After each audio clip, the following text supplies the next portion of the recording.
Bruno Pinheiro está conectado conosco?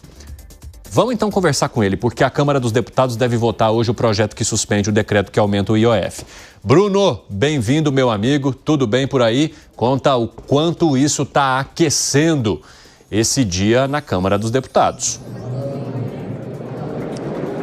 Oi, Evandro, tudo bem sim? Ótima tarde a você que nos acompanha. Estava de olho aqui no celular, recebi agora o relatório, inclusive, do relator que será analisado no plenário sobre a derrubada desse IOF. Hugo Mota usou ontem as redes sociais, estava ouvindo vocês comentários sobre esse algoritmo. Não era o algoritmo, não era o que os aliados do governo estavam esperando que aparecesse nas redes sociais, mas foi lá que Hugo Mota mandou o recado, então, dizendo que hoje, na quarta-feira, iria analisar a derrubada do IOF. E aí aconteceu o que? Amanheceu o dia, já tinha até relator, que é o nome do Partido Liberal, o Coronel Crisóstomo, que é visto pelos aliados do governo, nome sem nenhuma chance de negociação. E com uma semana esvaziada aqui na Câmara dos Deputados, essa movimentação aqui ao fundo não são os parlamentares, não. São visitantes que estão aqui no Congresso Nacional, menos os parlamentares que estão nos seus redutos eleitorais, já que a sessão hoje é de forma remota. Isso gerou uma repercussão. Lindenberg Farias disse que não imaginava que o Hugo Mota iria colocar isso em votação em um dia esvaziado e não imaginaria o nome que foi escolhido como relator. Hoje, 11h30 da manhã, na hora do almoço, Lindenberg chamou uma entrevista coletiva e fez várias críticas a esta decisão de Hugo Mota. A gente vai ver agora. Eu só quero que essa casa reflita. Primeiro, eu acho que é uma temeridade o presidente Hugo Mota pautar um tema de tamanha importância sem deputados aqui em Brasília. Esse é um primeiro ponto que nós queremos questionar e dialogar. Agora, acho que a decisão é uma decisão de votar. E a nomeação do Coronel Crisóstomo como relator significa que não tem espaço nenhum para qualquer tipo de diálogo. Não existe sobre o mérito. Colocar o Coronel Crisóstomo, eu acho o seguinte, já é um grave erro ter pautado isso. Colocar o Coronel Crisóstomo como relator parece uma provocação meio infantil. Um tema tão importante. Evandro, o que diz o documento que eu recebi agora e leio junto com você aqui ao vivo? Diz que o objetivo do projeto que será analisado logo mais hoje aqui na Câmara dos Deputados é justamente a derrubada dos efeitos do último decreto do dia 22 de maio de 2025, que altera então o imposto sobre operações de crédito, o câmbio e seguro, que é o IOF. E aí tem diversas falas sobre o governo federal, tem também uma análise financeira que esta proposta deve ser analisada quanto à compatibilidade e adequação financeira e orçamentária em conformidade com o plano e a lei de responsabilidade fiscal. Hugo Mota chegou agora há pouco aqui na Câmara dos Deputados, rapidamente respondeu aos jornalistas de que hoje vai analisar sim essa matéria. Em off, com quem eu conversei aqui com algumas fontes no Congresso, que se Hugo Mota conseguir colocar em votação hoje, até o final do expediente, nesta noite, o Senado também colocará em votação. Foi um acordo firmado então com Hugo Mota e Alcolumbre, que seria uma resposta diretamente para os integrantes ali do governo federal. Qual é a reclamação, Evandro? Que as emendas não foram liberadas, foram empenhadas. E aí, só para entender, eu ouvi que existem aliados do governo que são enviados para o Congresso em dia de votação para tentar negociar esse voto e tentar liberar essas emendas. Essas emendas são empenhadas, mas não são executadas. E diante de uma falta de acordo, acabou que o Hugo Mota tirou do fundo da gaveta o IOF e será analisado nesta quarta-feira. Evandro Silva. Obrigado pelas informações, Bruno Pinheiro. Se tiver novidades ou movimentações, por favor, chame a gente, meu amigo. Zé Maria Trindade, Lindenberg Farias diz que Hugo Mota estaria fazendo uma provocação infantil ao governo. É mesmo provocação ou é o governo, a situação que não perceberam que a articulação deles não está lá indo muito bem? Pois é, né? Muita gente diz que, na verdade, é um recado, mas é um recado muito forte, né? Eu falei agora há pouco com o Carlos Zaratini, né, que é o relator desse pacote da reforma fiscal, ele dizendo, olha, nós vamos até a última hora tentar negociar. Não tem muito espaço, mas é tentar negociar. E aí, se o Congresso aprovar né, esse pacote que está sendo relatado pelo Carlos Zaratini, é possível recuperar ali algumas pontas, mas eu acho muito difícil. E a história é a seguinte: esse projeto, esse decreto legislativo que anula o aumento do IOF, pode ser aprovado hoje na Câmara e hoje mesmo no Senado Federal, para se ter uma ideia. E já sai pronto, não tem que receber sanção do presidente, será promulgado pelo Congresso Nacional mesmo e anula o aumento do IOF e pronto, e deixa o governo para resolver os problemas fiscais, os problemas de caixa.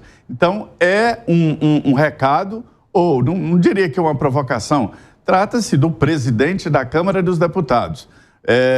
Foi uma decisão que assustou o governo. A palavra é essa mesmo, assustou. Os líderes não estavam sabendo disso. E foi anunciada através exatamente das plataformas digitais. E o quórum não é difícil, porque todo celular agora dos deputados tem um infoleg ali, que ele pode voltar lá da festa de São João, da cidade dele, alguns foram para o exterior, de onde ele estiver, ele pode votar, né? Pois é, Zé Maria Trindade. Agora, Gustavo Segré, isso aí criou uma movimentação intensa no governo federal hoje, com o ministro das Relações Institucionais, ministro da Fazenda, todo mundo tentando se reunir e conversar para saber como é que eles combateriam, entre aspas, essa situação. Dá para combater uma decisão como essa do Congresso Nacional, que derruba uma medida que, segundo o ministro da Fazenda, seria importantíssima para tentar equilibrar os cofres? Não, mas tentar equilibrar, o ministro continua errando no conceito. Tentar equilibrar os cofres tem uma mão de ida e outra mão de volta.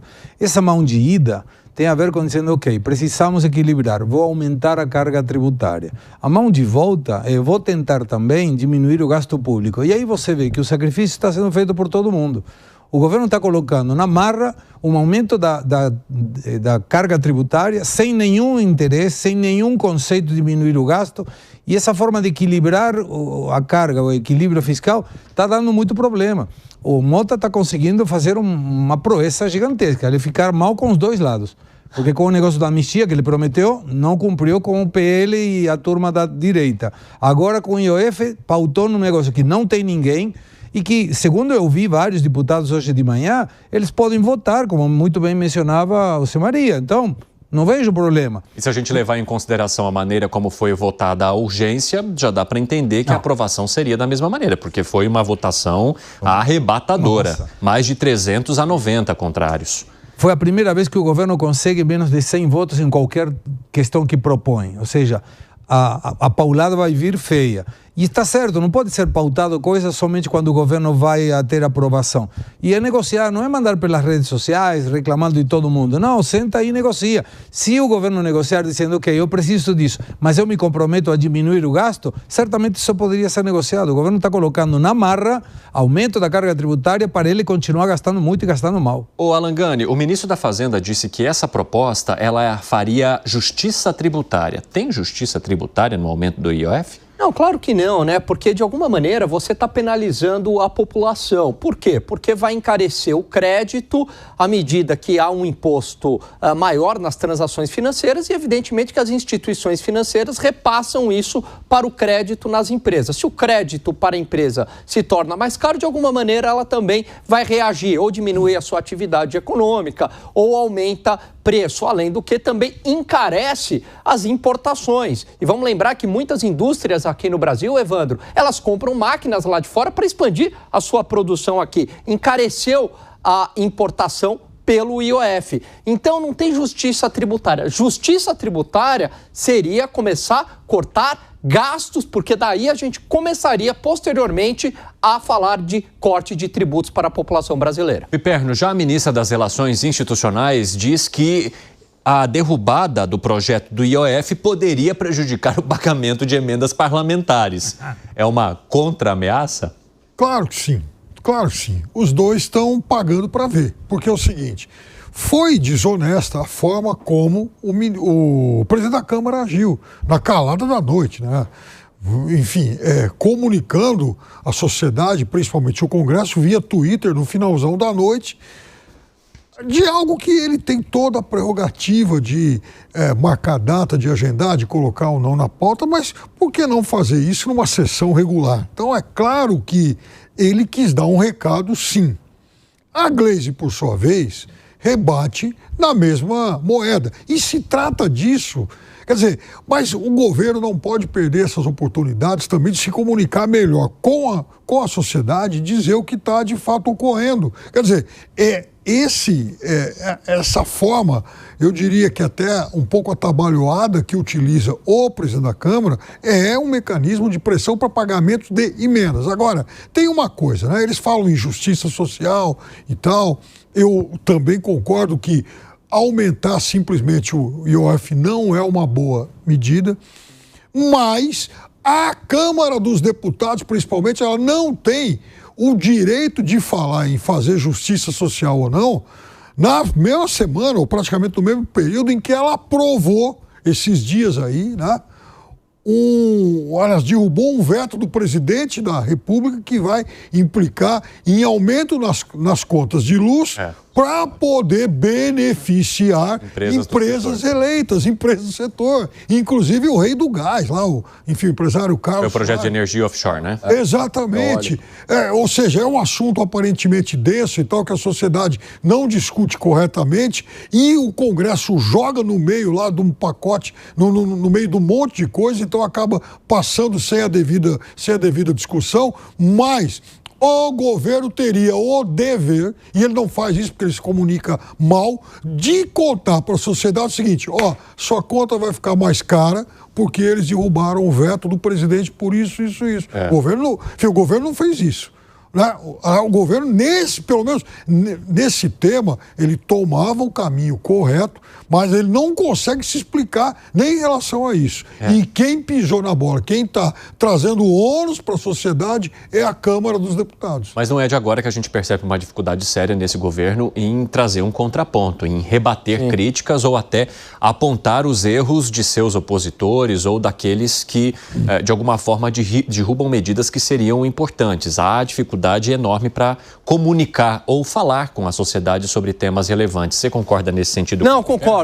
Foi um escândalo, né? O que o Congresso fez há 2 semanas, semana passada ou há 2 semanas? Semana passada. Semana passada, que foi essa derrubada de vetos e o derrubada de vetos aí das eólicas offshore. Isso significa uma renúncia fiscal, Evandro, de 500 bilhões de reais, né? E se a gente distribuir isso em 20 anos, é algo bastante expressivo e que, evidentemente, vai encarecer a conta de luz, né? Então, por isso que tem esse jargão que se fala tanto aqui no Brasil.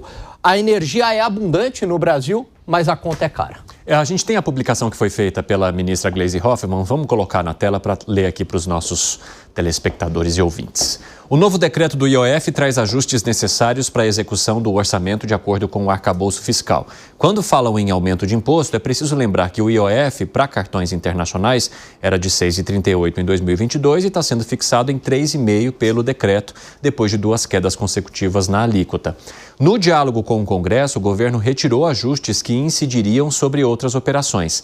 A derrubada dessa medida exigiria novos bloqueios e contingenciamentos no orçamento, prejudicando programas sociais e investimentos importantes para o país, afetando inclusive a execução das emendas parlamentares. É hora de pensar primeiro no país, que precisa continuar crescendo e buscando justiça social e tributária. Vejo que você discorda bastante, Gustavo Segré. Muito, porque ele está esquecendo que quando o presidente Bolsonaro estava no governo, a intenção era reduzir a zero o IOF até 2026. Já estava num caminho de redução, fazia parte de um planejamento. Então, se ela colocar, não, o IOF em 2014 era não serve de referência nenhuma. A queda estava já prevista, o governo parou e está aumentando. Exato, a questão é que eles interromperam uma descida que já estava planejada. Então, ele está mostrando, isso aí é desinformação. Porque está colocando uma parte parcialmente da notícia e não coloca o todo. Inclusive, era feito para que o Brasil conseguisse entrar na OCDE. Sim. E agora, como é que fica? Isso não vai ser colocado no Twitter? É tendencioso isso. Ô Zé, eu quero te ouvir sobre essa correria de bastidor do governo para tentar combater, nem que seja politicamente, por meio do discurso, a provável derrubada do projeto do IOF pelo Congresso Nacional. Eu até insisti muito nas conversas que eu tive com os governistas sobre a difícil mensagem que o governo quer passar. A ideia do PT e do governo é passar a imagem de que eles estão tentando aumentar a arrecadação taxando os mais ricos, né? e liberando o imposto de renda para os que ganham até R$5.000. Mas é um debate muito técnico e muito difícil de ser levado, seja mais impopularidade para o governo e para o presidente Lula. O que está passando nesse debate, nessa resistência do Congresso, é de que as frentes parlamentares não querem aumentar a arrecadação. E hoje as frentes são o poder do Congresso Nacional. Quando elas se unem, como se uniram agora, pronto, né? Forma essa maioria. Eu até falei, olha, a aprovação da urgência já é o retrato da política. E a ideia dos governistas ainda é de, olha, é possível negociar. Essa mensagem da ministra Gleisi Hoffmann é a cara disso. Na verdade, ela falou, olha, vou cortar as emendas parlamentares e não é só as emendas, é a liberação de recursos extra-orçamento que o governo faz para alguns integrantes ali do Centrão, né, que é uma maneira de dar mais dinheiro, além das emendas parlamentares, para setores da economia e setores da política. Então, o governo ainda pensa numa reação, mas eu acho muito difícil. Se tudo sair como combinaram os presidentes da Câmara e Senado, esse projeto será aprovado hoje na Câmara e hoje mesmo no Senado, tudo remotamente, tudo com os deputados e senadores longe daqui de Brasília.